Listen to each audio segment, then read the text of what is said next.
Shalom buat semua warga kerajaan yang menyambut kedatangan Sang Raja pertama kali sebagai anak domba Allah. Anak domba Paskah kita, Kristus yang telah dipersembahkan. Bahkan sebelum dunia dijadikan, sudah direncanakan. Nah saudara yang kasih Tuhan, saya melayani Tuhan 46 tahun. It means paling sedikit saya membaca Alkitab 40 kali. Paling sedikit. Atau merayakan Natal sudah tak terhitung. Tetapi pada waktu saya membaca kembali narasi dalam Lukas pasal kedua, ketika gembala-gembala sederhana, marketplace ini, gembala-gembala sederhana, mereka bukan tokoh utama. Mereka cuma menjaga domba-domba yang dipersiapkan buat korban di bait Allah. Tetapi Tuhan itu tidak melihat pangkat. Tuhan memilih yang paling rendah untuk ditinggikan. Seperti nyanyian Maria yang saya ajarkan minggu yang lalu.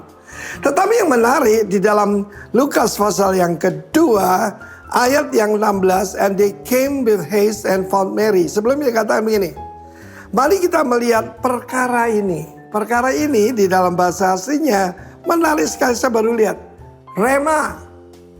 Marilah kita melihat rema ini yang dinyatakan pada kami. Rema apa? Yang disampaikan oleh malaikat, tetapi juga Sang Logos dan Sang Rema. Saya percaya ada orang tidak membedakan antara Logos dan Rema, tapi dikatakan pakai iman datang oleh Rema akan firman Allah. Yesus adalah Sang Logos itu dan Sang Rema. Mereka mendapatkan pewahyuan bahwa yang datang ini adalah the Lord God Adonai, the Lord Yahweh, dan seorang deliverer, seorang juru selamat. Saya kaget melihat itu. Kenapa disembunyikannya? Jadi kita harus tahu bahwa kalau kita menerima firman Allah, anggap itu bukan pengetahuan.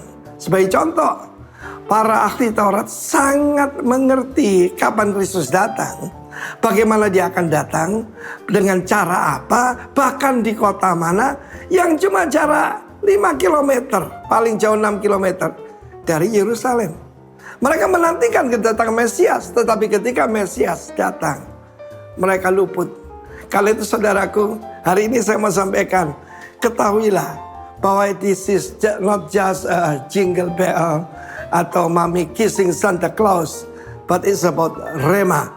Karena itu saudara yang kasih Tuhan, saya sendiri, bayangkan, saya sedang membaca narasi ini ratusan kali mungkin. Karena seperti contoh kalau perayaan Natal, hampir satu hari satu kota, bayangkan, semuanya merayakan Natal. Tetapi saya melihat di sini, marilah kita melihat rema ini betul-betul ada. Dan akibatnya, akibat orang menerima rema, firman Allah berkata, mereka sangat bersuka cita dan kembali sambil bersorak-sorai. Para gembala yang sederhana, kepala keluarga, atau hamba-hamba Tuhan, atau siapapun Anda, kecil maupun besar, let us rejoice for this not only holiday season, but kingly season. Karena kita akan merayakan yang kedua. Kalau yang pertama digenapi sampai titik komanya, ratusan nubuatan sudah digenapi. Juga yang kedua lebih banyak lagi nubuatan. Dan kalau kita melihat sebentar lagi perang Gog Magog, kita akan melihat God versus Gog. Tentu saja Tuhan yang menang. Tuhan memberkati kita. Selamat menantikan kedatangan Tuhan. Belajar seperti gembala, mencari bahwa rema itu benar-benar ada.